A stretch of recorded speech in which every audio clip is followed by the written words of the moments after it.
प्यारे बच्चों, आज हम जो है एक नई वीडियो कोलहाउस के नियम के अनुप्रयोग के बारे में जो है हम जानकारी लेंगे। लास्ट टाइम में मैंने आपको कोलहाउस का नियम बताया था कि किस प्रकार से हम जो है कोलहाउस के नियम को समझ सकते थे, और वो बताया था मैंने कोई भी विद्युत अपघट्य है, चाहे वह दुर्बल विद्युत अपघट्य है चाहे वह प्रबल विद्युत अपघट्य है, उस पिछली वीडियो में मैंने बताया था किसी विद्युत अपघट्य की अनंत अनुता पर, किस पर? अनंत अनुता पर, जो अनंत है, अनंत अनुता पर जो मोलर चालकता है, अनंत अनुता पर जो मोलर चालकता है किसी विद्युत अपघट्य की, वह उस विद्युत अपघट्य में, कोई विद्युत अपघट्य है, उस विद्युत अपघट्य में उपस्थित धनायनों और ऋणायनों, धनायनों एवं ऋणायनों के जो ऋणायन होते हैं उनकी मोलर आयनिक चालकताओं के, क्या बताया था? मोलर आयनिक चालकताओं के योग के बराबर होती है। जैसे सपोज के लिए उदाहरण के द्वारा मैं इसको फिर जो एक बार आपके दिमाग में ना हो। जैसे सपोज के लिए हमारे पास कोई विद्युत अपघट्य है, सोडियम क्लोराइड एक विद्युत अपघट्य है, तो molar conductivity of sodium chloride, ये सोडियम क्लोराइड हो गया, इसकी molar conductivity at infinite dilution is equal to हो जाएगी मोलर आयनिक कंडक्टिविटी, इस सोडियम की होगी molar ionic conductivity of sodium धनायन plus molar ionic conductivity of Cl minus ion, ये बताया दिया आपको क्लोराइड आयन की। तो इस प्रकार से ये NaCl की हमने लास्ट वीडियो में इसको बता चुका हूं। और यदि किसी में यहाँ पर, क्योंकि धनायन और ऋणायन, सोडियम क्लोराइड में जो धनायन है वो भी एक है और क्लोराइड आयन भी एक है, तो इस कंडीशन में तो ठीक है। लेकिन यदि हम कोई ऐसा विद्युत अपघट्य है जिसमें धनायन और ऋणायनों की संख्या में अंतर है, जैसे सपोज के लिए molar conductivity at infinite dilution of barium chloride, barium chloride की मोलर कंडक्टिविटी को हमको निकालना है, तो इस कंडीशन में हो जाएगा molar ionic conductivity of barium ion, ये बेरियम आयन की होगी, plus molar ionic conductivity of Cl minus ion. लेकिन यहाँ पर Cl कितने हैं? 2 हैं, मतलब जो बेरियम क्लोराइड टूटेगा उस प्रकार से टूटेगा BaCl2 will break into Ba2 plus and plus 2 Cl minus, मतलब क्लोराइड आयनों की संख्या कितनी है? 2, तो इसलिए इसको 2 से गुणा कर देना पड़ेगा। Molar ionic conductivity, chloride ion की जो मोलर आयनिक कंडक्टिविटी है उसको हम 2 से गुणा कर देंगे, तो 2 गुणा गया molar ionic conductivity of chloride ion. इस प्रकार से हम अनंत अंतर पर मोलर चालकता को हम निकाल सकते हैं। तो अब हम जो है ये देखेंगे कि जो कोलहाउस के नियम है उस नियम के अनुसार जो है उनके अनुप्रयोग क्या क्या हो सकते हैं, मतलब एप्लीकेशन क्या क्या है, क्या क्या हो सकते हैं। तो एक तो आप देख ही रहे हैं, पहला जो एप्लीकेशन है वो है किसी प्रबल हो अथवा दुर्बल हो, किसी प्रबल विद्युत अपघट्य की पहला जो एप्लीकेशन है वह किसी भी इलेक्ट्रोलाइट, इलेक्ट्रोलाइट का मतलब किसी विद्युत अपघट्य की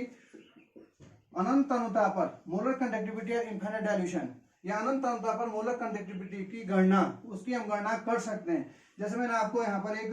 NaCl दिया या बेरियम क्लोराइड दिया, ये विद्युत अपघट्य, इनकी अनंत अनुता की गणना आपने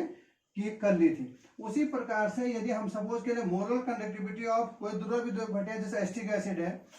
एस्टिक एसिड है, जैसे molar conductivity of acetic acid at infinite dilution, ये इनफाइनाइट डायल्यूशन हो गया, इस पर हम इसकी वो कर सकते हैं। तो यहाँ पे हमारे पे 2 प्रकार से हम इस विद्युत अपघट्य की molar conductivity at infinite dilution या अनंत अंतर मोलर चालकता की गणना कर सकते हैं। नंबर 1, यहाँ पर यदि हमको जो है यहाँ पर हो जाएगा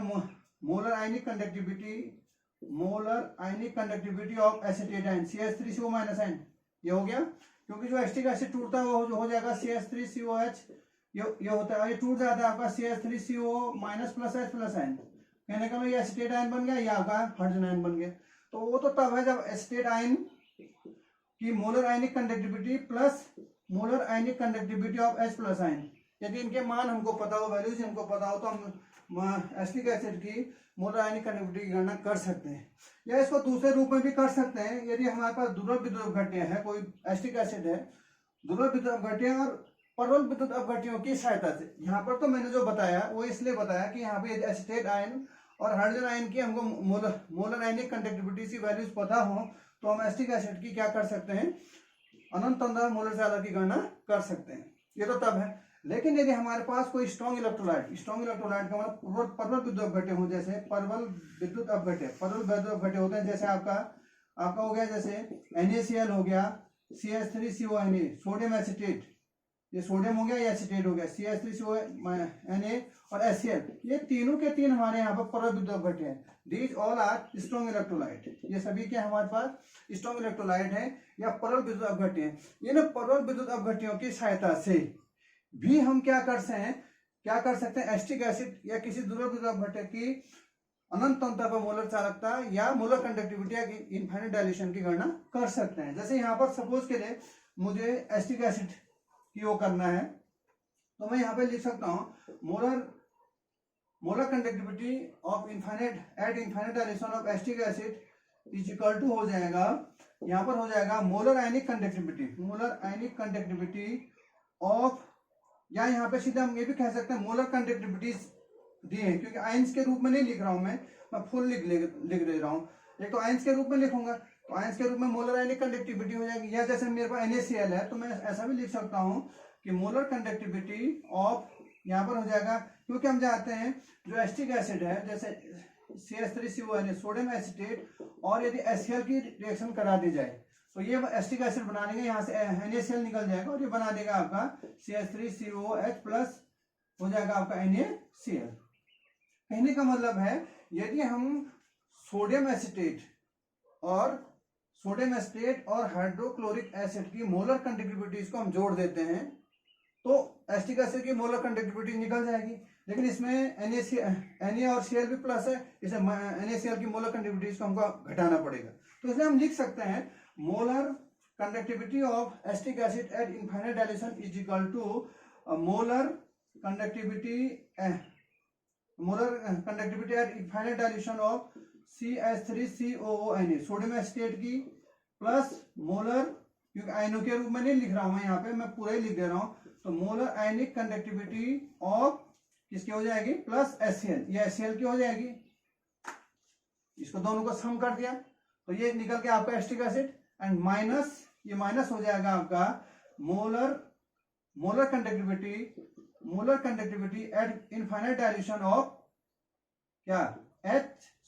NaCl इसमें माइनस हो जाएगा, क्योंकि यहाँ Na प्लस यहाँ प्लस शामिल हो गया सोडियम एसिटेट में और यहाँ Cl प्लस हो गया,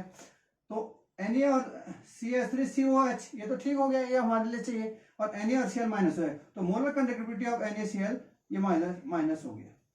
तो इस प्रकार से यदि हमको सोडियम एसिटेट की मोलर कंडक्टिविटीज और HCl की molar conductivity at infinite dilution और NaCl की molar conductivity at infinite dilution ज्ञात हो, तो हम एसिटिक एसिड की हम molar conductivity at infinite dilution या अनंत अंतराल मोलर चालकता की गणना कर सकते हैं ये फॉर्मूले से।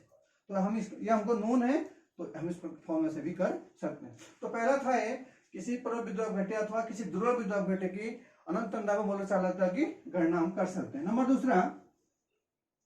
जो एप्लीकेशन है वह है आपका जो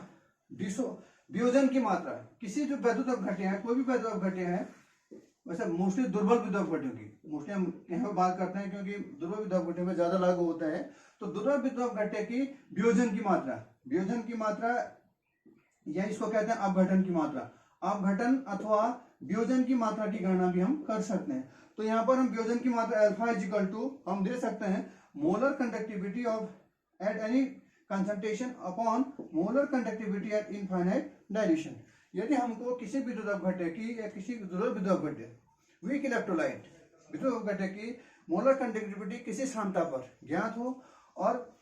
हमको उसी विद्युत अपघट्य की मोलर कंडक्टिविटी अनंत अंतता पर या molar conductivity at infinite dilution पर ज्ञात हो, तो हम उसके वियोजन की गणना कर सकते हैं। तो अल्फा बराबर हो जाएगा molar conductivity at any concentration किसी सांद्रता पर upon molar conductivity at infinite dilution, इस पर हम इसकी गणना कर सकते हैं। नंबर तीसरा है इसका एप्लीकेशन कोलार्स नियम का कि यदि कोई विद्युत दुर्बल विद्युत अपघट्य के जो वियोजन या अपघटन स्थिरांक की गणना करना, वियोजन अथवा अपघटन स्थिरांक की गणना करना, कोई विद्युत अपघट्य दुर्बल विद्युत अपघट्य है उसका वियोजन स्थिरांक ये तो वियोजन की मात्रा थी अल्फा डिसोसिएशन लेकिन हम यहाँ पर हम फ्यूजन या अपघटन स्थिरांक की बात कर रहे हैं, तो ये होता है आपका के, और के इज इक्वल टू होता है आपका C alpha square upon 1 minus alpha. इस सूत्र से हम इसको डिराइव नहीं कर रहे हैं यहाँ पे, लेकिन आप इस सूत्र के द्वारा जो है हम किसी ध्रुव विद्युत अपघट्य के विभेदन स्थिरांक के, जहाँ पर के क्या है विभेदन स्थिरांक या अपघटन स्थिरांक है, उसकी गणना कर सकते हैं C alpha square upon 1 minus alpha, जहाँ पर क्या है सी क्या है क्षमता है, अल्फा क्या है विभेदन की मात्रा है, और 1 तो 1 ही हुआ और अल्फा विभेदन की मात्रा। तो इस फॉर्मूले के द्वारा भी हम जो है किसी ध्रुव विद्युत अपघट्य वीक इलेक्ट्रोलाइट की विभेदन स्थिरांक की जो है गणना कर सकते हैं। नेक्स्ट हमारा जो एप्लीकेशन है वो है कि इस नेक्स्ट मतलब चौथे नंबर पर किसी जो अल्प विलेय लवण होते हैं, अल्प विलेय का मतलब जो लेस सॉल्युबल होते हैं, लेस सॉल्युबल साल्ट या जिसको हम कहते हैं अल्प विलेय लवण। इन अल्प विलेय लवण जो मन ऐसे लवण जो जिनकी विलेयता कम होती है, जो पानी में कम घुलते हैं, जिनकी विलेयता क्या होती है कम होती है, तो उनकी अनंत अनुता पर मोल चालकता की गणना भी हम कर सकते हैं। ऐसे विद्युत अपघट्य जो अल्प विलेय लवण होते हैं, उन अल्प विलेय लवणों की जो अनंत अनुता पर मोलर कंडक्टिविटी की गणना इस फॉर्मूले से कर सकते हैं। Molar conductivity at infinite dilution is equal to kappa into 1000 upon विलेयता। हमने लास्ट टाइम पर आपको बताया था यहाँ पे जो molar conductivity at infinite dilution है, हम इसको ऐसे भी लिख सकते हैं molar conductivity at infinite dilution is equal to kappa into 1000 upon M molarity. तो यहाँ पर हम इस मोलरिटी की जगह विलेयता लिख भी सकते हैं यहाँ पे। तो यहाँ पर हम ये molar conductivity is equal to kappa into 1000 upon विलेयता से हम किसी दुर्लभ विद्युत अपघट्य या ऐसे अल्प विलेय लवण जो कम घुलनशील होते हैं, उनकी जो है हम क्या कर सकते हैं, उनकी भी जो है हम मोलर कंडक्टिविटीज की जो है हम गणना कर सकते हैं। इसके बाद जो है हम जो है इस कोल्हास नियम की सहायता से, कोल्हास नियम की सहायता से जो है हम जो पानी है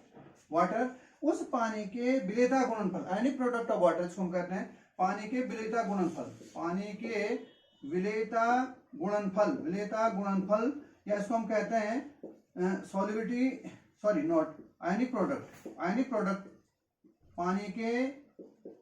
आयनिक गुणनफल, विलेयता गुणनफल नहीं पानी के आयनिक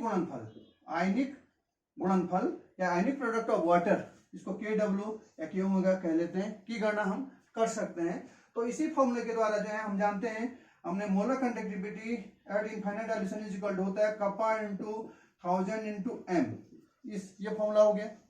और इससे हम एम भी गणना कर सकते हैं, एम बराबर हो जाएगा कप्पा इंटू 1000, इसकी गुणा होगी तो kappa into 1000 upon molar conductivity at infinite dilation.